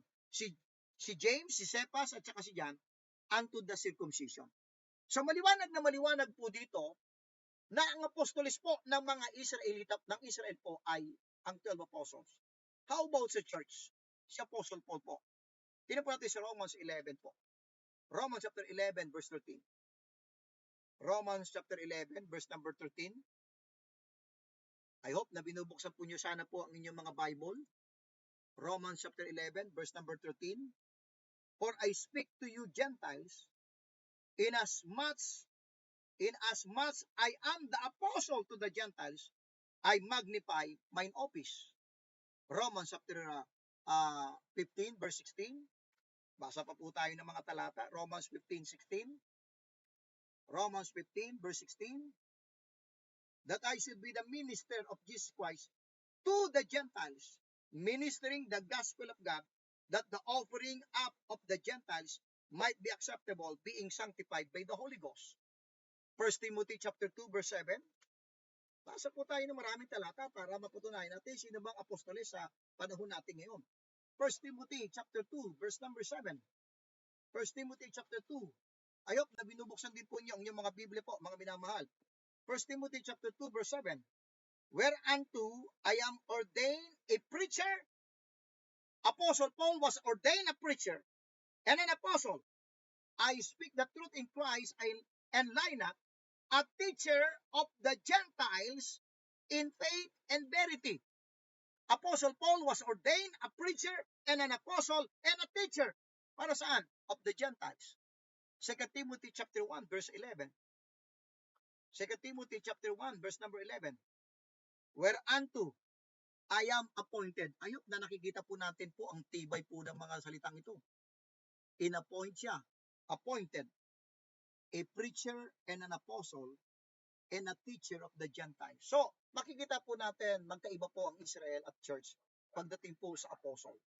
Let's go to number 2. Ano po? Isa-isay po natin yung pagkakaiba ng Israel at saka ng church pagdating po sa apostle at pagdating po sa bagay na to. Number 2 po, atonement. Pagdating po sa katubusan, magkaiba po ang diling ng Diyos pagdating po sa katubusan ng Panginoon sa Israel at pagdating po sa church. Sa Israel po, ang atonement sa kanila ay inaantay pa nila. Waiting. Ibig sabihin, in the future. Acts chapter 3, verse 19. Acts chapter 3 and verse number 19. Acts chapter 3, I hope nabuksan po natin ang ating mga Biblia. Verse 19, repent ye therefore and be converted, that your sins may be blotted out. Kailan kaya yun? When the times of refreshing shall come from the presence of the Lord. Yung kanila pong atonement ay inaantay po nila sa pagbabalik po ng ating Panginoon. Romans chapter 11, verse 25 to 27. Another verse po. Ipinapakita po natin dito yung pagkakaiba po ng Israel at ng church po. Nasa number 2 po tayo, atonement. Romans chapter 11. Okay?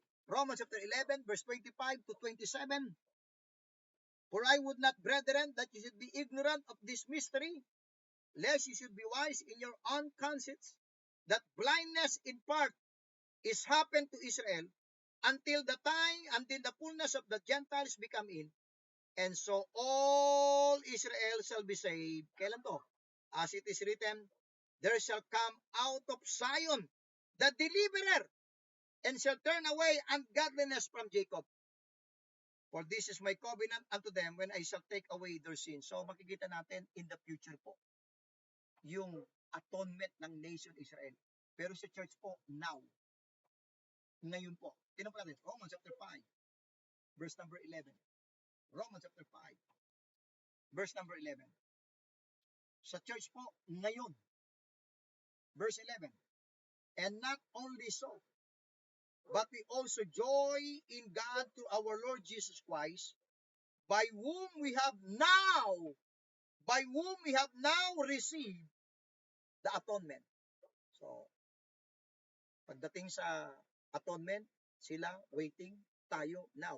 Pagdating sa apostle, yung 12 apostles, sa church, si Apostle Pablo.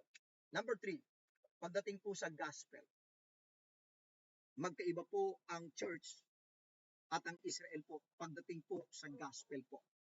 Okay? Tingnan po natin. Sa Israel, ito po ay gospel of the kingdom. Matthew chapter 4, verse 23. Matthew chapter 4, verse 23. Nais kong makita po ninyo. Matthew chapter 4, verse 23. Ano po ang nakasaad sa Matthew chapter 4, verse 23? And Jesus went about all Galilee and teaching in their synagogue and preaching the gospel of the kingdom and healing all manner of sickness and all manner of disease among the people. wag po tayo magtaka, bakit po ang ipinapangaral po sa Israel po ay Gospel of the Kingdom? Ano ba itong Gospel of the Kingdom na to? 2 Samuel chapter 7. Ito po kasi po yun eh. 2 Samuel chapter 7. Para maunawaan po natin, ano ba itong kingdom na to?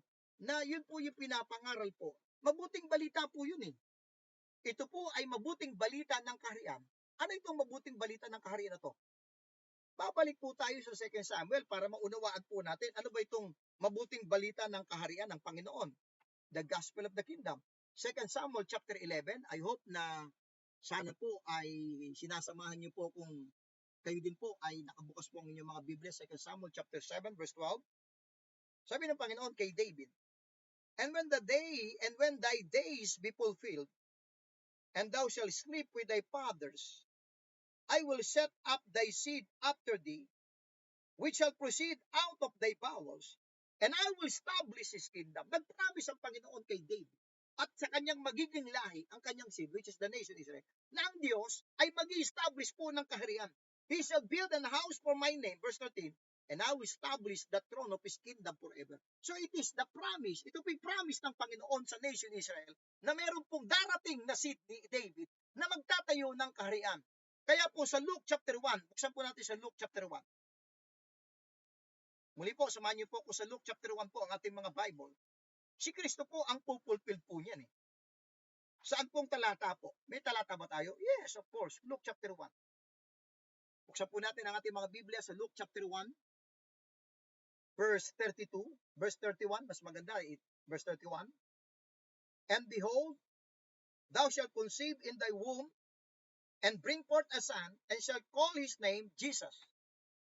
He shall be great, and shall be called the Son of the Highest.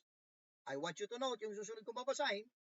And the Lord God shall give unto him the throne of his father David. So talaga si Kristo po pala ang magpupulpil dito. Si Kristo po ang katuparan nitong sinasabi ng Panginoon sa 2 Samuel chapter 7 na siya po ay uupo sa trono ng kanyang amang si David.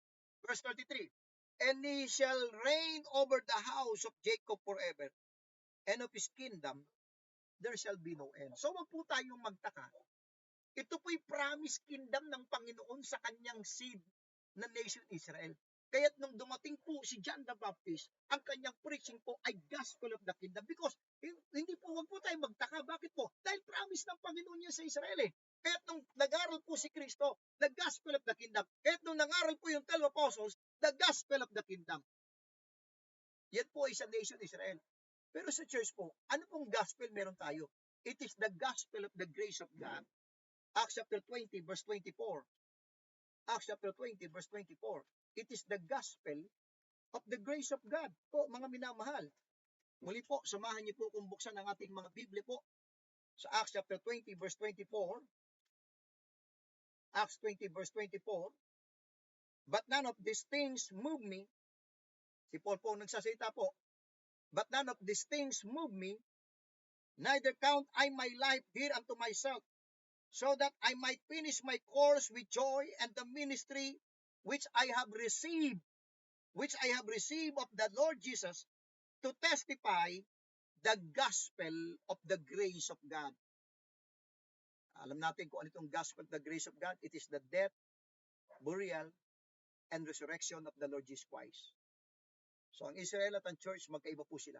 Pagdating po sa apostles, number 2, pagdating po sa atonement. Number 3, pagdating po sa gospel. Let's go to number 4. Pagdating po sa inheritance. Magkaiba po ang Israel at ang church. Ang inheritance po ng Israel ay earth. Kaya time and time again ay mapapansin po natin sa Old Testament times po ay palagi pong nakapokus po sa earth. Okay? Basahin po natin itong Genesis 28:4. Andiyan naman po, kung kayo nagno-note, hindi ko na po babasahin po lahat ng mga verses po na yan. Genesis chapter 28, verse number 4.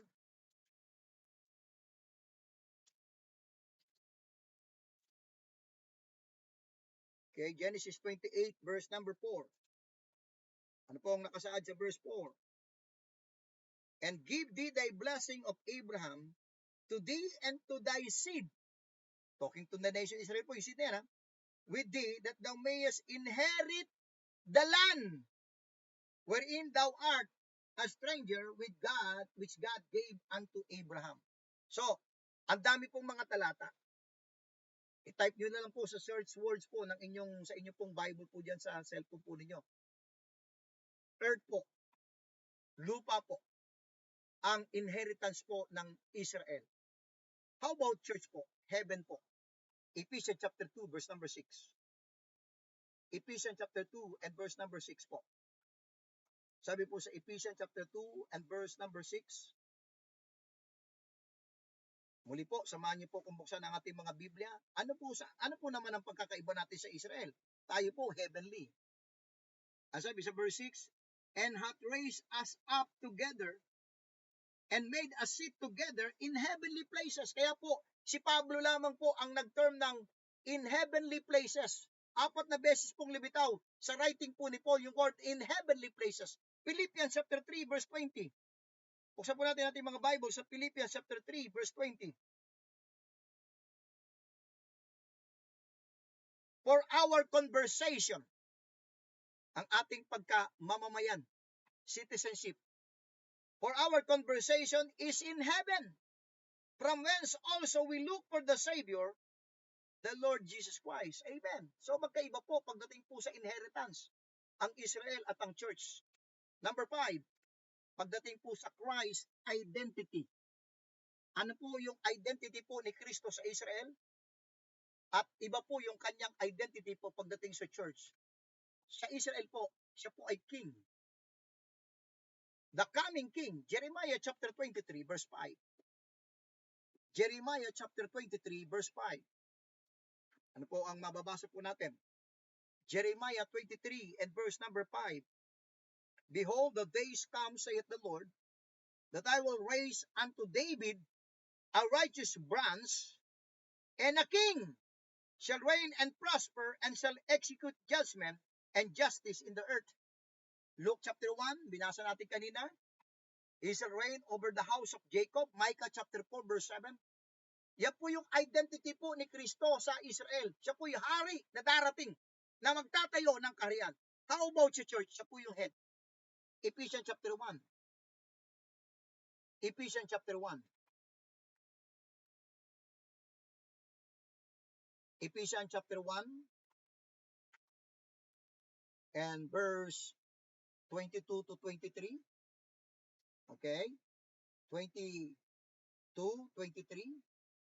And hath put all things under his feet, and gave him to be the head over all things to the church, which is his body, the fullness of him that filleth all in all.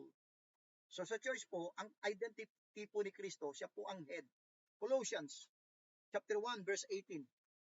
Colossians chapter 1 verse 18.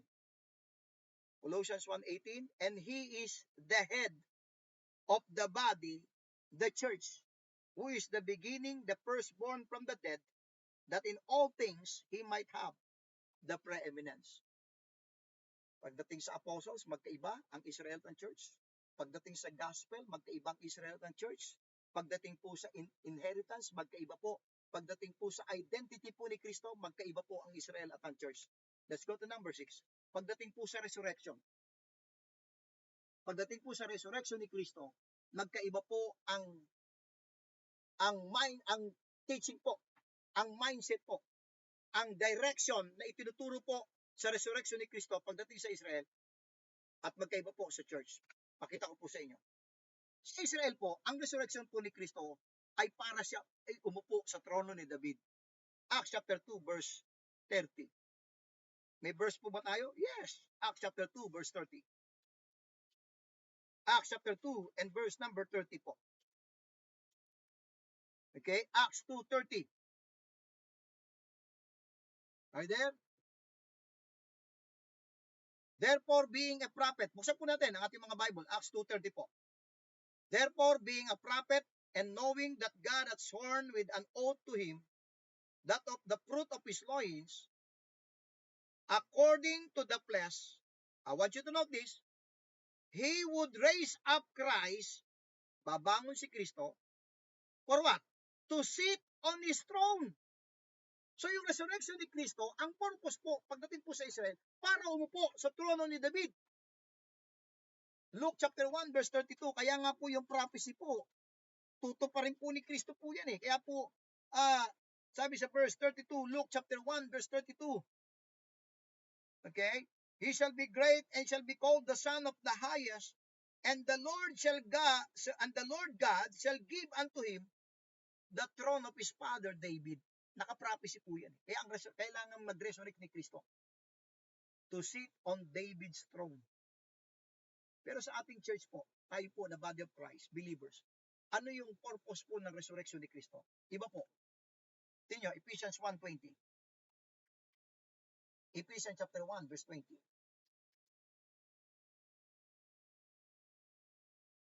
Ephesians chapter 1 verse 20. Which he wrote in Christ when he raised him from the dead, hindi sa trono ni David siya upo, and set him at his own right hand in the heavenly places. Amen. So sa resurrection po sa Israel, ang purpose po ay umupo sa throne ni David. Pero sa church, uupo po siya in the heavenly places, in the right hand of God. Okay? Number 7. Isa po natin. Pagdating po sa chosen people. Chosen people. Ang Israel po, sila po ang God's chosen people for the earth. Deuteronomy chapter 7 verse number 6. Muli po, samahan niyo po kung buksan ang ating mga Biblia. Deuteronomy chapter 7 verse number 6. Bakit po may mga talata po tayong binubuksan? Para makita po natin, hindi po tayo dito naghuhula-hula. Okay? Meron po tayong mga talata na pinagbabasihan bakit magkaiba ang Israel at church pagdating po sa mga bagay na to. Chosen people. Deuteronomy chapter 7 verse number 6.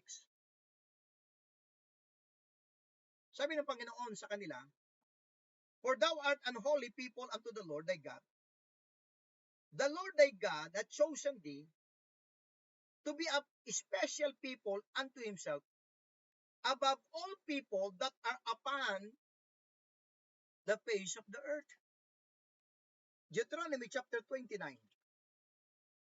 Deuteronomy 29 verse 13.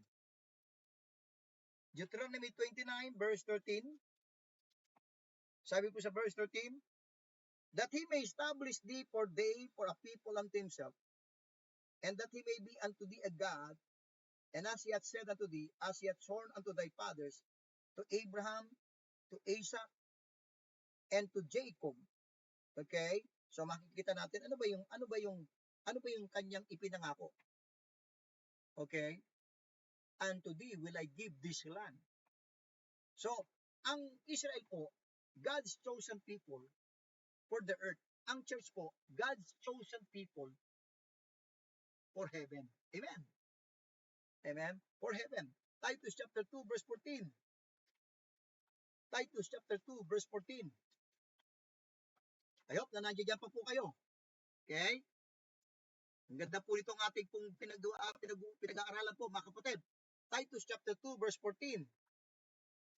Sabi po sa Titus chapter 2 and verse number 14. Says in Titus 2:14, who gave himself for us, that he might redeem us from all iniquity, and purify unto himself a peculiar people, zealous of good work. Okay? So makikita po natin po yung bagay po na yan. Ano po? And then Philippians 3:20, our citizenship, our conversation is in heaven. So makikita po natin po yung pagkakaiba po pagdating po sa chosen people. Number 8, what program they are under? Anong programa ang nasasakop sa panahon ng Israel at sa panahon ng church? Sa panahon ng Israel, under the law. Sa panahon ng church, under grace. Yan po yung mga talata. Hindi na po natin babasahin. At least, ipopost ko po ito mamaya pagkatapos ko po magturo. Ito pong contrast number 2, Israel and the church po. Ano po? Para maging benefits po sa inyo po ito pong ating PowerPoint na to. Ano po? So, Israel under the law, church under grace. Magkaiba po. Pagdating po sa programa na sila ay nasasakop. Number 9, forgiveness. Pagdating sa kapatawaran. Sa Israel, conditional. Mark chapter 11 verse 25 to 26. Mark chapter 11.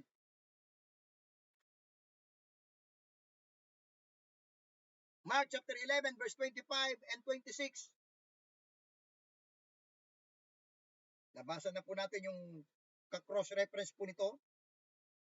And when you stand praying, forgive if you ought against any, that your Father also which is in heaven may forgive you your trespasses. But if you do not forgive, neither will your Father which is in heaven forgive your trespasses. Conditional yung forgiveness. Pero sa church age, it's unconditional. Pinatawad tayo on the basis sa blood na tumigis doon sa krus ng Kalbaryo. Okay? And without shedding of blood is no remission. And because the blood was shed on the cross, na-apply sa atin yung forgiveness the moment na tayo po ay nag-believe. Number 10, pagdating po sa commandments, yung mga kautusan ng Diyos, yung 10 commandments, yung mga dietary laws, at marami pang mga ordinances, ang Israel, they have to keep it. They have to obey. Pero sa church, abolish na po yan eh.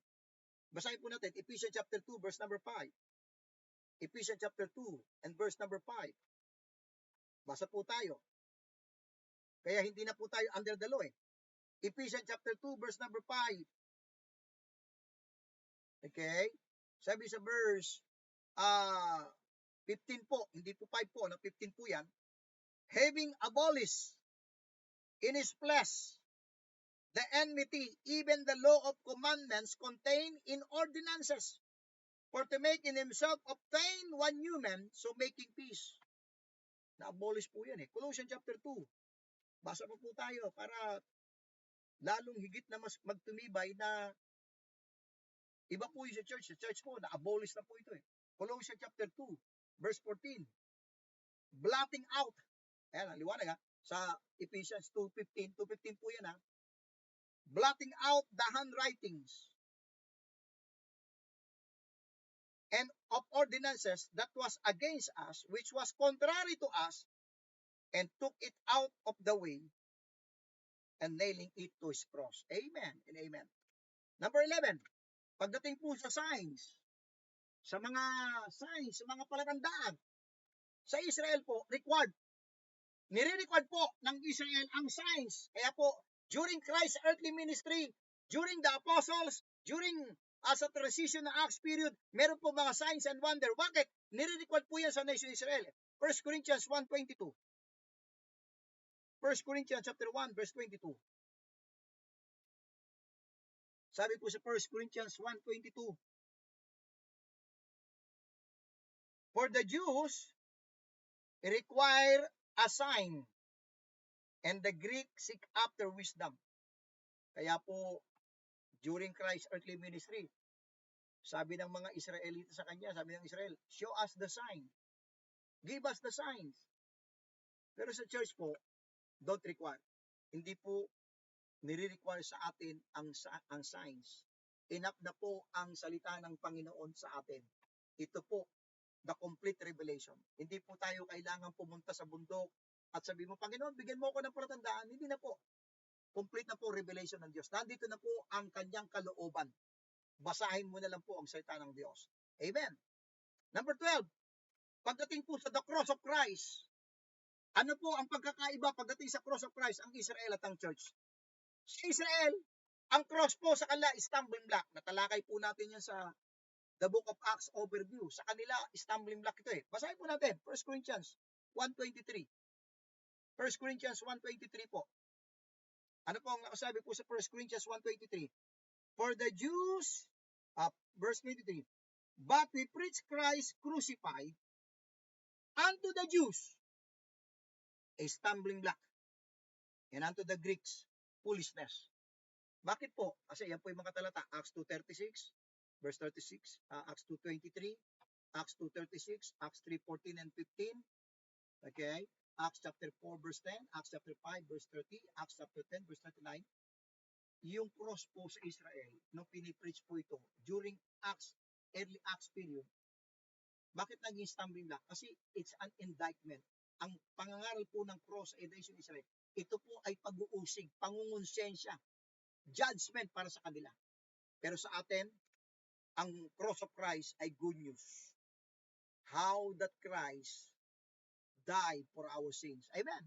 Sabi sa Romans 5:8, but God commended His love toward us in that while I am yet sinners, you are yet sinners, Christ died for us. It's a good news. Sa kanila, stumbling block. Number 13, circumcision. Sa Friday po, doon sa ating pangangaral ko po sa public po, sa Facebook po, abangan po ninyo yon dahil marami pong hindi nakakaalam po dito sa circumcision eh. Okay?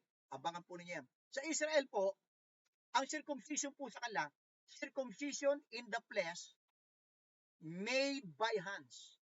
Ephesians 2:11. Ephesians chapter 2 verse 11. Ephesians chapter 2 verse number 11. Wherefore, remember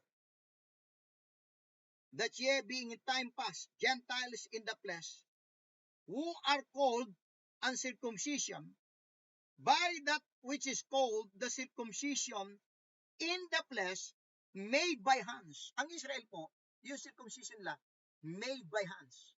Sa ating po na church, ang circumcision natin, made without hands. May verse ba tayo? Yes, Colossians chapter 2. Colossians chapter 2. Verse 11. Okay? To 13. In whom also, talking to the Colossian believers, of course, apply po sa atin. In whom also ye are circumcised with the circumcision, I hope binabasa niyo po yung verse 11, made without hands, in putting off the body of the sins of the flesh by the circumcision of Christ. Meron pong naganap na circumcision po sa mga believers upon salvation. Yan po ay circumcision made without hand. It means to say spiritual. May naganap na paghihiwalay po. Abangan po ninyo yun sa Friday po yun. Sa aking broadcast po, The Bible Stands. Pero ipinapakita ko sa inyo, magkaiba pong Israel at ang church. Pagdating sa circumcision, pagdating sa gospel, pagdating po sa apostles, pagdating po sa inheritance, pagdating sa anong programa sila ay nasa sakop, pagdating sa commandments, ang dami po ng pagkakaiba. Kaya hindi pwedeng ang Israel, yan yung church, at yung church, yan yung Israel. Magkahiwalay po sila. Number 14, membership. Paano maging member paano ka magiging Israel? Maging membro ng Israel? By birth or by becoming a proselyte? Sa Esther chapter 8 verse 17, marami po doon naging Hudyo dahil sila po ay naging proselyte. Nagpa-convert po. Okay? Or sa Exodus 12, ay kailangan silang magpapacircumcise. Okay? Pero sa church, paano ka magiging member ng church, the body of Christ? By baptism of the Holy Spirit. 1 Corinthians 12:13. 1 Corinthians 12:13. 1 Corinthians chapter 12 and verse number 13. For by one Spirit are we all baptized into one body. It is the baptism of the Holy Spirit. Ang isang believers po ay nailagay doon sa isang katawan. Galatians chapter 3 verse 27. Galatians chapter 3 verse 27. Basa pa po tayo ng talata. Verse 27. For as many as of you had been baptized into Christ, hindi po ito water baptism, have put on Christ. Nung naganap itong the Spirit baptism, ikaw ay inilagay kay Kristo. Amen. So pagdating po sa membership, magkaiba po eh. And then last po, number 15. Pagdating po sa program, magkaiba po ang Israel at ang church po. Pagdating sa programa ng Diyos. Dahil sa Israel, prophecy po. Sa church, mystery po.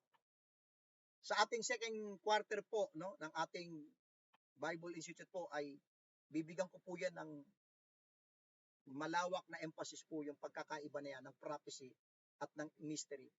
Pero in the meantime, magkaiba po ang programa ng Diyos pagdating sa Israel at sa church.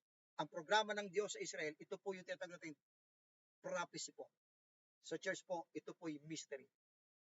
I hope and pray po mga minamahal na nakatamo po tayo ng blessing po dito mga kapatid. Okay? Sandali lamang po, no? I-stop recording ko muna po.